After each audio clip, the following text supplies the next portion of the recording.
Bom dia, gente. Bom dia para todos. Bom, eu estou seguindo um protocolo que eu coloquei que é, né, de agora em diante, por 30 dias, eu vou estar lendo um artigo científico e tentando, a partir desse artigo, trazer alguma contribuição aqui para vocês, né, desses insights.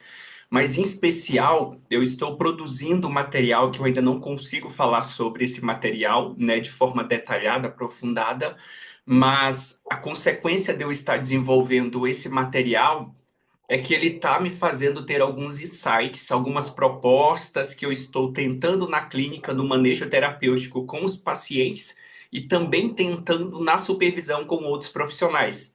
Então, nesse intuito, né, de eu desenvolver a técnica, de eu pensar a técnica, e eu acho necessário que vocês saibam que eu sempre vou pensar um conceito, eu sempre vou ampliar, aprofundar esse conceito, em especial praticar ele com o paciente, levar ele para a supervisão e, como consequência, trazer aqui para vocês a partir do momento que eu vou buscar uma evidência científica para esse conceito, tá? As teorias, aquilo que eu trago como proposta para vocês, não são pensamentos, fantasias da minha cabeça. Tem que ter uma evidência científica para que eu considere compartilhar isso com vocês, tá? Então tenham essa tranquilidade.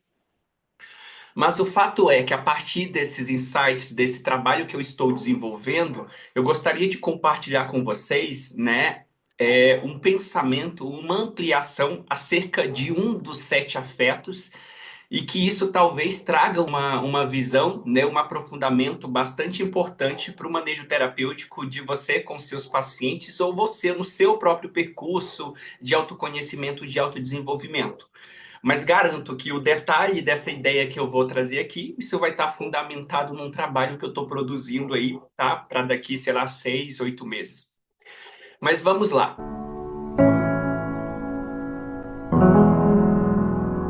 Bom, pensando então que nós temos, né, os nossos sete afetos fundamentais que eu sempre falo para vocês, vamos pegar um desses afetos em específico, que é o panic grief, ou seja, a necessidade mamífero de vínculo. Todos os mamíferos têm essa necessidade de vínculo, essa necessidade de conexão.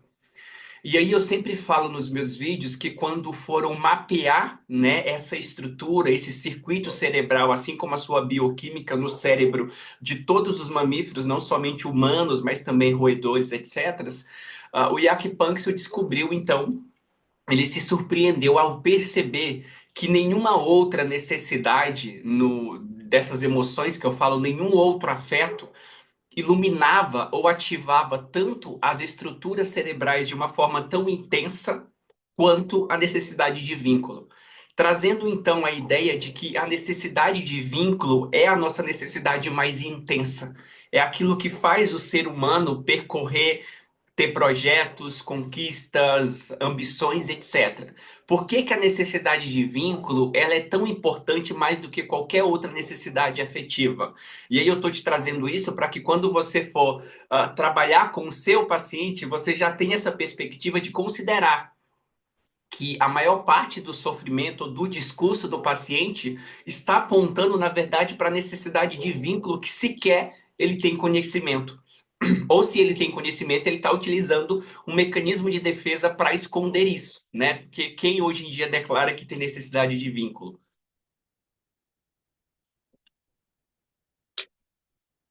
Mas então, a partir dessa compreensão que a necessidade de vínculo ela é aquilo que mais se expressa de forma aprofundada e detalhada dentro das estruturas cerebrais e, consequentemente, dentre os sete afetos, o vínculo é o mais intenso, o mais necessário.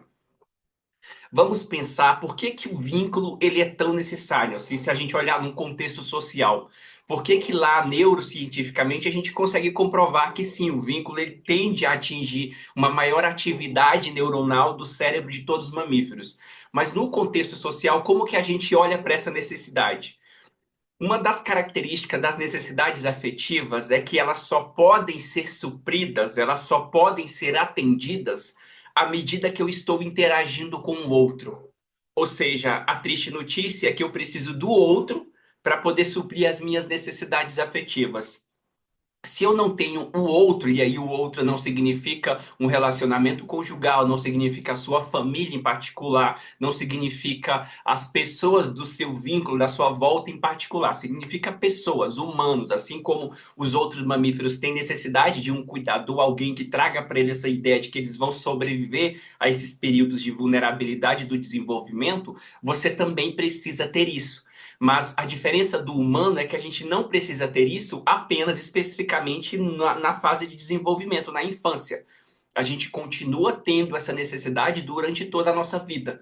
Porque é somente através do contato, do relacionamento com o outro, do contato com o mundo, que eu consigo atender às minhas necessidades de cuidado. Por exemplo, sei lá, um robô não pode cuidar de mim, um robô não pode me dar o vínculo. Essa tela, por mais que as pessoas insistam, ela não faz você se sentir cuidado, você se sentir reconhecido.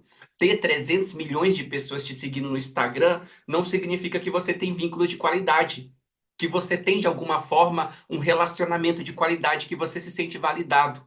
Então, lembrar que não é o acaso que a necessidade de vínculo ela é a mais intensa a nível neurocientífico. Ela é a mais intensa porque é essa necessidade que fala. Enquanto eu tiver vínculo, por mais disfuncional que seja, por mais sofrido que seja, por mais doentio que seja, por mais ruim que seja, eu tenho uma possibilidade, sequer a esperança, talvez, de atender uma das minhas outras necessidades afetivas. Mas a partir do momento que o vínculo se rompeu, que o outro não está mais próximo, que eu não estou mais vinculado, pertencendo a alguém, a algum grupo, a alguma comunidade, eu não tenho mais a possibilidade nenhuma de realizar uma das minhas necessidades afetivas, tá? E especificamente são os sete afetos fundamentais. Então é por isso que a necessidade de vínculo é a necessidade mais intensa. Beleza? Vamos guardar isso que a necessidade de vínculo é a necessidade mais intensa porque eu dependo do outro, dos outros, do mundo para suprir as minhas necessidades afetivas. Para o bem ou para o mal, isso pode ser uma boa ou isso pode ser uma péssima notícia, mas é uma realidade, é um fato, tá? Pensando por esse viés, então, que eu vou precisar do outro para suprir, e é por isso que a minha necessidade de vínculo ela é a mais intensa, foi para isso que a natureza evolutiva preparou essa necessidade como a mais intensa, ela sendo a mais intensa para nós, enquanto terapeutas, psicanalistas, psicólogos neuropsicanalistas, em que isso acarreta? Qual que é a consequência disso? A consequência é que 99% das demandas, dos adoecimentos, dos diagnósticos que vão chegar na sua clínica, no seu consultório, de pessoas buscando por tratamento, por trás, né, bem atrás, lá no final, há uma necessidade de vínculo que não foi satisfeita. E não significa que se essas pessoas tiverem uma fama legal, um poder aquisitivo legal, um intelecto desenvolvido, elas têm a necessidade de vínculo garantida. Não, tá? Então, se você olhar para esse paciente que chega aí trazendo para você uma questão de ansiedade, uma depressão, um excesso de raiva, um excesso de medo, uma fobia, você vai entender que atrás, no percurso desse indivíduo, em algum momento, faltou essa necessidade de se sentir vinculado, de se sentir amado. E aí ele tenta, através de um aprendizado automatizado, que eu estou falando então de um comportamento inconsciente, ele tenta suprir essa necessidade de vínculo que nunca dá certo. E como essa necessidade de vínculo nunca é atendida, ele tem um adoecimento, ele tem um sintoma, tá? Olhando por esse viés, então, assim, todos nós, em alguma medida, vocês aí do outro lado, aqui no Instagram, no YouTube, eu com o meu percurso do lado de cá, todos nós temos um momento, algo que nós achamos que iríamos fazer, algo que nós achamos que iria conquistar, alguém que nós achamos que iríamos ser, o ideal do eu, que a gente acreditou que aquilo iria nos possibilitar ser mais aceito, ser mais reconhecido, ser mais admirado, ser mais desejado e, como consequência, estar mais vinculado, ter mais possibilidades de vínculo. O lado triste disso é que, às vezes, no sentido material, profissional, a gente evolui, a gente conquista, a gente acredita que se torna, por um determinado tempo, utilizando essa máscara, esse perfil, aquele personagem que eu construí, eu me torno aquela pessoa. De certa forma, eu atinjo aqueles objetivos, eu ganho uma fama, de certa forma, mas isso não garante que aquele pai, aquela mãe, aquela primeira figura de cuidado que não me validou que não me deu garantia de que eu era validado, que eu estava vinculado, que eu estava seguro, que eu era amado, que eu era reconhecido, vai agora na vida adulta, nesse momento presente, me reconhecer. Então, eu ousaria dizer que a necessidade de vínculo que você busca, ela está tão direcionada e ela está tão enrijecida, fixada nessas primeiras figuras de cuidado, nesse primeiro elemento de insuficiência, nesse primeiro elemento de negação, de inadequação, de não vinculação, que você continua experimentando vínculo no trabalho como consequência de estar no meio de trabalho presencial, você acaba experimentando vínculo numa grade de estudo de uma faculdade, você acaba experimentando vínculo numa grade social, num contato social, estar numa sociedade, fazendo parte de um movimento, de um grupo, mas nenhum desses vínculos acaba sendo suficiente.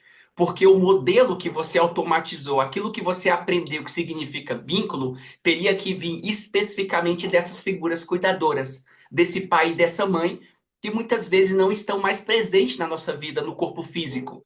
Se esses indivíduos não estão mais presentes e a gente automatizou que é o vínculo deles que vai me garantir que eu sou amado, que é o vínculo deles que vai me garantir que eu sou digno, que eu não sou inadequado, a gente continua colecionando experiências mínimas, supérfluas de vínculo no momento presente com outras pessoas, mas sempre idealizando que só vai servir quando eu encontrar uma pessoa, digamos assim, desses vínculos do momento presente, que corresponda ao ideal desse pai, dessa mãe, dessa primeira figura cuidadora. E aí, para ampliar ainda mais essa reflexão, imagina que quando o indivíduo entra numa dependência emocional, ele encontrou uma porcentagem um pouco mais intensa, um pouco maior daquilo que ele construiu como ideal de automatização a partir dessas experiências do pai e da mãe e da figura cuidadora. Isso significa que uma dependência emocional proporciona para esse indivíduo uma experiência de vínculo que nenhum outro relacionamento proporcionou até então. Se na dependência emocional, com esse parceiro disfuncional, com essa parceira disfuncional, eu consigo ter um elemento que é semelhante àquilo que eu tinha com os meus pais, com o meu modelo automatizado, né, inconsciente do que significa amor, do que significa relacionamento, é claro e é justificável porque que esse indivíduo continua preso e sem possibilidade de saída desse relacionamento, dessa dependência patológica. E aí não importa que nós, enquanto terapeutas, tenhamos a dizer para esse paciente: esse relacionamento é ruim, você está adoecendo, que nós questionemos as suas crenças. Isso não funciona. A experiência é, se esse paciente ali, muitas vezes, enquanto criança, enquanto relacionamento com esse pai, com essa mãe, com essas figuras cuidadoras, experimentou raiva, né, um afeto que eu digo reativo por parte de algo que os pais disseram, por um limite que os pais colocaram, por uma punição que os pais fizeram com ele, e ainda assim ele não conseguiu se desvencilhar desses pais, não conseguiu romper esse vínculo, porque ele reconhecia a importância desses pais no sentido de hierarquia, porque ele reconhecia a importância desse pai no sentido de relacionamento, no sentido de sobrevivência, e ele sabia que se ele tivesse raiva do pai, se ele brigasse com a mãe, que se ele rompesse esse vínculo com a figura cuidadora, ele estaria vulnerável, sem garantia de sobrevivência. Então, a partir do momento que ele fala, eu vou reprimir essa raiva, eu vou reprimir as minhas vontades, aquilo que eu desejava, eu vou reprimir quem eu sou, eu vou reprimir a minha realidade e colocar uma máscara, mas eu não vou romper, eu não vou brigar com esses pais, eu não vou romper esse vínculo, porque eu necessito dele. E aí, de repente, como consequência, ele amadurece e ele encontra na vida adulta um relacionamento que é ideal, que é idêntico, semelhante àquilo que ele viveu com as figuras cuidadoras com os pais. É claro que ele vai reprimir as suas vontades, os seus desejos, aquilo que ele acha certo, vai lidar, engolir o seu sofrimento, a sua disfuncionalidade, para não romper, para não ameaçar esse relacionamento. Então, a minha teoria, o meu pensamento, a minha sugestão de você pensar e elaborar sobre isso é que a dependência emocional, ela tem uma ligação, uma semelhança bastante evidente, bastante intensa e significativa com os primeiros relacionamentos com a figura cuidadora desse indivíduo. Então, quando eu falo para vocês revisitarem o histórico do indivíduo para entender o comportamento, as decisões, os afetos dele no presente, significa que se eu, enquanto pessoa, entendi que para suprir a minha necessidade de vínculo lá na infância eu precisava de um pai e de uma mãe disfuncional. Lembra que na infância a criança está desenvolvendo o seu cérebro. O seu cérebro ainda não tem estrutura suficiente para ter aprendizados conscientes. Então ela aprende essa estrutura de forma inconsciente. E ela aprende que amor, cuidado, significa também disfuncionalidade, sofrimento, desigualdade.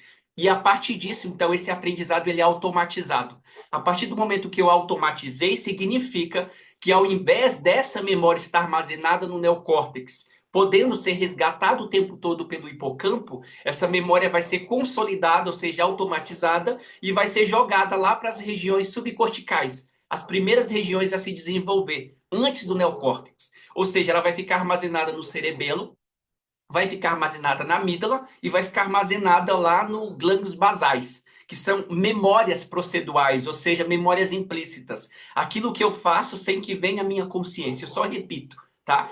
A ideia, por exemplo, de quando você tem sede, você sabe que você precisa de água. Você não precisa tomar consciência do que será que poderia matar a minha sede agora. Saciar isso que eu estou sentindo, esse afeto homeostático.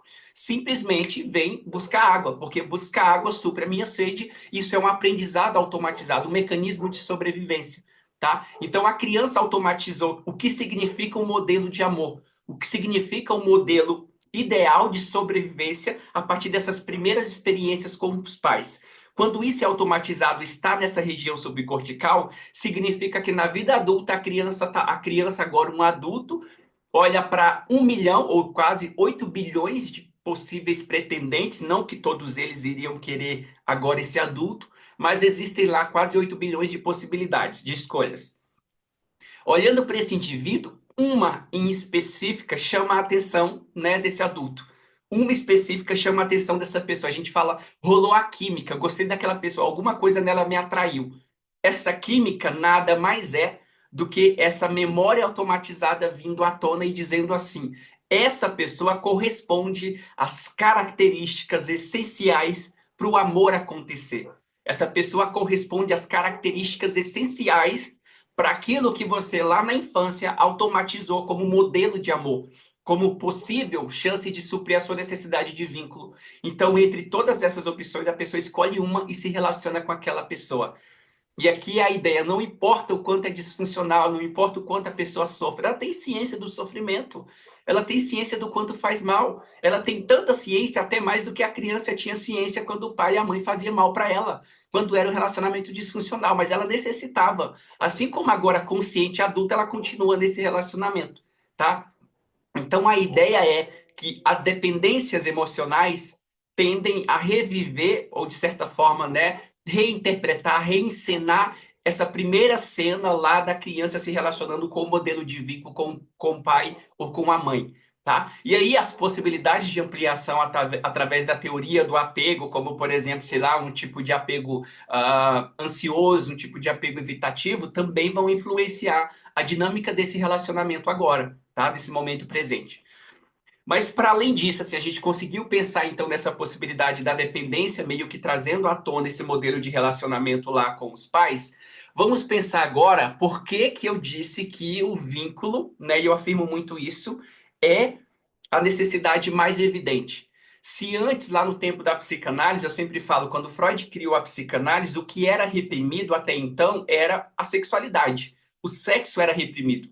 Por que que o sexo era reprimido? Porque não se podia falar sobre sexo. Eu lembro que a psicanálise até então, pelo que eu estudei naquele tempo, qualquer coisa, qualquer tipo de sexo, prazer sexual, que estivesse pautado apenas no prazer, no contato físico e não estritamente para a procriação, seria considerado, taxado, diagnosticado como perverso. Qualquer relacionamento, qualquer tipo de atividade sexual que não fosse unicamente para procriação seria considerado perversão na visão daquela psicanálise, tá? Então, naquele momento, a gente tinha uma repressão para falar de sexo, uma repressão para fazer sexo, para ter relações sexuais, porque tenho desejo, porque tenho fantasias, porque imagino aquilo. E aí, se aquilo não poderia vir à tona, se eu não poderia realizar aquilo, de certa forma eu estava reprimindo essa vontade, esse desejo. E qual que é a consequência disso? Para isso, eu vou precisar que vocês imaginem, porque de certa forma que a necessidade afetiva é como esse líquido dentro dessa garrafa. Imagina que essa água aqui represente cada um dos sete afetos. E aqui a gente está falando no tempo freudiano da psicanálise que esse líquido aqui representa o afeto sexual, a necessidade sexual, a luxúria, o lust. Então, imagina que cada vez eu vou reprimindo, porque daí, por que que a gente precisa pensar nisso, gente? Para assim ampliar, eu sempre gosto de trazer parafraseado do que a gente tem como ciência hoje. Vocês já tiveram a noção, quem já percebeu, quem já viu no filme, quem já teve a triste experiência de estar indo no interior de carro, de moto, e de repente o carro, a moto se choca com um cervo que, por exemplo, está atravessando a estrada?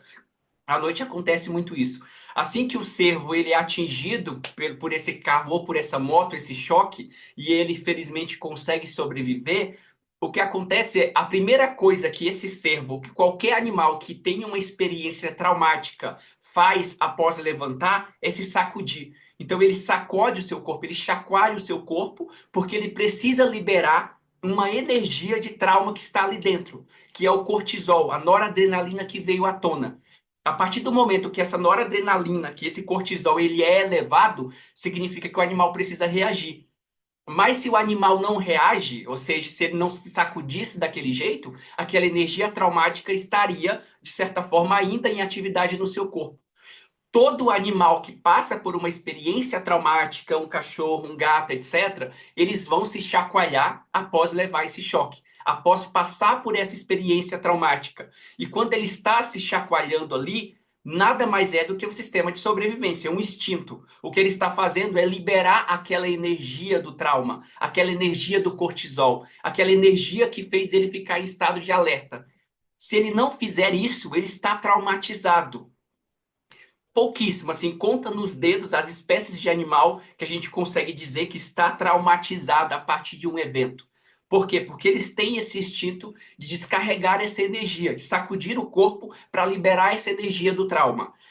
Nós humanos, quando passamos, por exemplo, por uma experiência traumática, poucos são os humanos, vamos pegar como experiência aí uma criança ou mesmo uma mulher que sofre abuso sexual, que consegue ter uma reação frente a esse evento traumático. Geralmente a gente se isola, a gente reprime, a gente não tem um chacoalhão, por assim dizer, como o animal lá tem. Então, essa energia do trauma, ela foi acionada. O cortisol foi elevado, a noradrenalina foi liberada. Se eu não descarreguei isso, ele continua em atividade dentro do meu sistema nervoso. Ele continua. O que significa que eu já não vou precisar especificamente de um estímulo para que essa energia seja liberada, para que eu tenha uma reação traumática, para que eu tenha uma reação a um trauma. Eu posso estar na minha cama, posso estar nesse consultório aqui e eu não estou isolado. Se eu não liberei essa energia do trauma, desse trauma vir à tona. Se eu tiver uma crise de ansiedade, de eu ter uma crise de pânico aqui,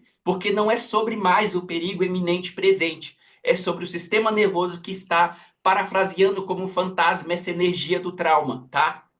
Então, pegando essa ideia que isso é uma energia, e quando a gente fala do afeto, especificamente é uma energia que sobe para o nosso neocórtex para a gente reagir, imagina que esse líquido aqui é a energia traumática específica do afeto sexual, tá? O afeto sexual é esse líquido aqui. Se eu continuar a colocar, cada vez que eu tenho um desejo e não realizo, coloco mais um pouco de água. Cada vez que eu tenho, sei lá, uma necessidade sexual e eu não satisfaço essa necessidade sexual porque a cultura não permite, mais um pouquinho de energia sexual aqui dentro. Obrigado, Jade. Então, imagina que eu vou sempre colocando mais energia aqui dentro, mais líquido.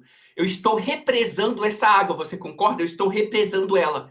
Há de chegar um momento em que não vai caber mais líquido dentro, aqui representa o nosso corpo, não vai mais caber energia aqui dentro. A consequência disso é que esse líquido ele vai transbordar. Mas à medida que eu estou armazenando, reprimindo, eu estou tendo sintomas. Eu estou tendo sintomas porque todas as vezes que eu deveria suprir essa necessidade afetiva, mas em vez disso eu reprimo esse desejo, como consequência, esse líquido em algum momento vai transbordar. Mas enquanto ele não transborda, o que é que o indivíduo tem? O indivíduo tem sintomas.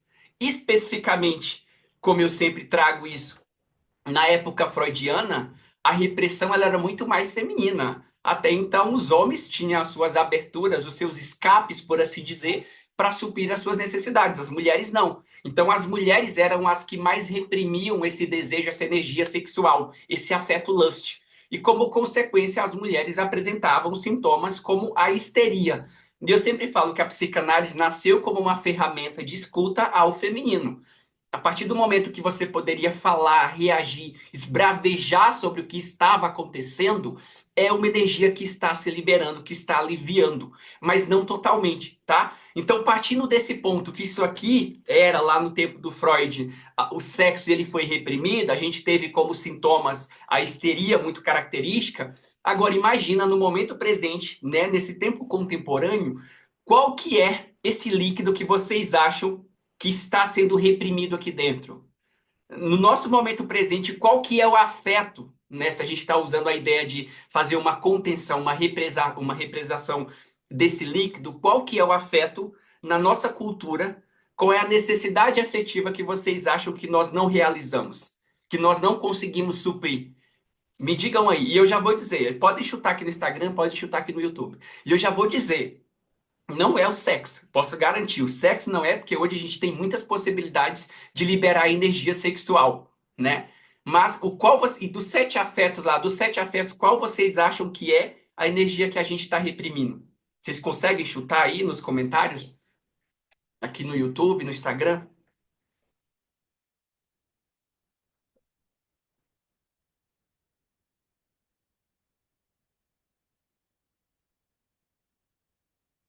A outra colocou ali o cuidado, a dominância. Tá, vamos lá então.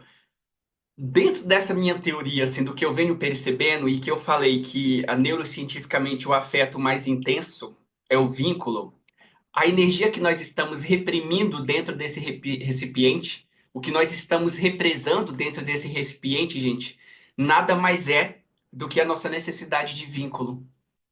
A gente não tem vínculo hoje. Quem consegue vir para a rede social e se declarar, entre aspas, tá? Carente, em se declarar como precisando de alguém, se sentindo solitário, como precisando de alguém para conversar, alguém para fazer alguma coisa divertida. Numa capital como Curitiba, a capital que eu moro, vocês não têm ideia da quantidade de pessoas que são solitárias, morando em um prédio que às vezes tem 700 pessoas morando no mesmo prédio. É porque a gente não consegue declarar essa necessidade, porque a gente não consegue trazer ela à tona, porque a gente não consegue falar sobre isso. Se eu, no meio disso, sei lá, a gente fala que quanto maior a capital, como por exemplo São Paulo, e quanto mais cheia, lotada de pessoas é essa capital, esse lugar, mais solitárias as pessoas são. Não acaso, né, essas cidades vão dominar as nossas taxas de suicídio. Por que que isso acontece? É uma necessidade represada. Só que hoje, né, porque a gente evolui a partir do momento em que não é só mais histeria, não é apenas um sintoma característico, não é apenas o feminino que está solitário. Todos nós, de alguma forma, estamos solitários, estamos sem vínculo de qualidade. E o sintoma disso é ansiedade. O sintoma disso é depressão, é fobia. Vocês percebem isso? Então, a gente está anulando essa nossa necessidade de vínculo, a gente não está suprindo essa necessidade de vínculo. E o pior é que muitas pessoas, assim como eu, assim, dá para a gente tirar as máscaras e ser um pouco mais vulnerável. Assim como eu, já construiu vários personagens, vários planos, vários ideais, já utilizou várias máscaras para tentar se encaixar em um grupo, para tentar se sentir pertencente, para tentar chamar a atenção de alguém, para tentar ser validado por uma pessoa, para tentar ser amado, para se sentir vinculado. E o pior é que a gente busca dominância, a gente alcança dominância, a gente alcança dinheiro, poder, a gente utiliza muito sexo, a gente utiliza muito dinheiro, a gente utiliza muito o sucesso profissional, a gente utiliza muito a filantropia, a gente utiliza muito a nossa necessidade de cuidar, cuidar do outro para ver se ele me ama, cuidar em excesso do outro para ver se ele me ama, fazer sexo com o outro em excesso para ver se um vínculo dá certo, buscar possibilidade, ampliação, aprofundamento profissional, intelectual, para ver se eu chamo a atenção do outro, se eu sou alguém digno de vínculo. Então, de alguma forma, você, no seu momento, na sua história, e assim como o seu paciente, construiu um percurso que ele fez, tá? Um plano que ele fez para tentar suprir essa necessidade de vínculo. Agora, nós, enquanto profissionais terapeutas, o que nós temos que fazer é falar assim, fulano, ó, você tem essa necessidade de vínculo. Essa necessidade de vínculo aqui. O que que você faz para suprir essa necessidade de vínculo? O comportamento repetitivo do paciente geralmente é inconsciente. Parece que não, mas o paciente sempre faz o mesmo comportamento de forma inconsciente para suprir a necessidade que ele tem. E aí a necessidade falha e ele retorna de novo para o sintoma. Ele retorna de novo para o adoecimento, para o sofrimento. Então a nossa ideia é dizer, ó, você está com necessidade de vínculo, mas todas as vezes você vai buscar vínculo nesse tipo de pessoa. Você vai buscar vínculo utilizando o dinheiro. Você vai buscar vínculo utilizando o poder, utilizando a fama. Isso não garante vínculo, isso garante dominância. Mas dominância não garante vínculo. Então a ideia é propor para esse paciente outras formas, outros lugares, outras experiências de atender às suas necessidades emocionais. Mas a primeira necessidade que ele vai querer atender, que ele vai buscar atender, de forma inconsciente, é sempre a necessidade de vínculo. Se esse paciente não está com esse vínculo restaurado, eu não consigo ajudar ele a suprir as suas outras necessidades. Então, a necessidade de vínculo é a necessidade mais intensa do ponto de vista cultural, do ponto de vista neurocientífico e do ponto de vista clínico, tá? Se você investiga um paciente, por exemplo, que apresenta uma depressão, a depressão sempre é característica de ameaça ou rompimento de vínculo. Absolutamente, absolutamente. Tá? Então, acho que essa era a minha proposta, de eu fazer aqui um pouco para vocês, falar um pouco sobre essa perspectiva, e como eu disse, eu estou desenvolvendo um trabalho legal acerca disso, mas convido vocês a se juntarem à nossa comunidade. Gente, a gente tem uma comunidade que tem mais de 60 aulas lá, de 1 a 2 horas. Cada aula conta com um PDF de aprofundamento com referências para você estudar, para você mesmo buscar o seu conhecimento, para você ver que eu não estou trazendo teoria, tem tudo um embasamento científico. E eu estou propondo, além dessas 60 aulas que já tem lá disponível, a cada 15 dias você vai se encontrar comigo dentro do Zoom lá para a gente estudar, tá? Sobre um tema específico à luz da neuropsicanálise, da neurociência afetiva, tá? Obrigado, Neve. Então, assim, tá lá. Você pode entrar nessa comunidade. Aqui tem um link na bio. É uma comunidade mais acessível financeiramente falando do país para a gente estudar neuropsicanálise. Você pode ser um psicanalista, você pode ser um neuropsicanalista, você pode ser um psicólogo, um terapeuta, um enfermeiro, alguém que está buscando autoconhecimento. O conteúdo lá é claro, a gente usa uma linguagem didática. Tem a pessoa aqui, que eu esqueci o nome dela, que está ali escrito Nevos, né? Que ela faz parte lá, ela conhece um pouco do nosso trabalho, a gente usa uma linguagem didática para falar, para esclarecer, a gente traz estudos de caso, tá? Mas além da comunidade, se você já é um profissional mais aprofundado, atende já no manejo terapêutico, a gente tem um curso de formação de 1 ano, tá? É um curso de 1 ano onde você vai estudar parcialmente, acho que umas 10, 9 aulas de neurociência afetiva, que é a base da neuropsicanálise, e depois você vai estudar conosco, tá? A neuropsicanálise na prática clínica, através de casos, a gente vai rever o inconsciente, a repressão, o id, o ego e o superego pela perspectiva da neurociência afetiva, consequentemente da neuropsicanálise, tá bom? Então, recomendo você ir lá conhecer os nossos cursos, conhecer os livros que a gente tem acerca de neuropsicanálise, tá bom? Pessoal, obrigado. Acho que era isso, tá? Comentem aqui embaixo, deixem um comentário aí, uma pergunta, uma dúvida, o que que vocês acharam, assim, é bastante importante pra gente. E obrigado por todo mundo que estava aqui também no Instagram acompanhando essa live, tá bom? Abraço para vocês. Assisti um vídeo seu falando sobre a neuropsicanálise e eu me encontrei. Vou estudar. Ah, que legal, Fernanda. Nossa, que legal. Que legal. É para isso que serve mesmo os vídeos. Obrigado por estar aqui, tá, Fernanda, por vir participar com a gente. Fico muito feliz. Faz sentido, então, fazer esse tipo de conteúdo, né? Às vezes a gente está lá solitário, mas está fazendo as pessoas olharem para si mesmas nessa perspectiva. E aí eu sempre falo, eu parto de um lugar de alguém que já adoeceu, sofreu muito por causa de vínculo, né? E aí hoje eu declaro assim, eu tenho necessidade de vínculo e consigo suprir ela, estando consciente que essa é a minha necessidade. Tá bom? Fernanda, não sei se você já fez. Sou arquiteta. Nossa, que legal ser arquiteta. Obrigado, viu? Eu sou arquiteta, frustrada e me encontrei. Que legal. Fernanda, não sei se você já fez o testezinho lá dos vínculos, preencher aquela escala e a escala vai te dar o resultado de como estão as suas necessidades afetivas. É bem legal, tá? Se você não fez, me chama lá no direct que eu vou te mandar o link. Daí você responde lá, depois você me manda um print se você quiser que eu dou uma opinião sobre o resultado lá, tá bom? Para todo mundo também aqui no YouTube, eu vou deixar o link aqui embaixo para vocês irem lá realizar o testezinho, vale muito a pena. São uns 15 minutinhos respondendo pergunta, mas a resposta vem de uma forma muito aprofundada, traz uma luz assim para nossas buscas. Tá bom? Beleza, Fernanda. Abraço, gente. Excelente dia para vocês. Nos encontramos. Obrigada, Edneia. Obrigado por estar aqui, psicóloga. Muito bom, muito bom. Abraço. Tchau, tchau.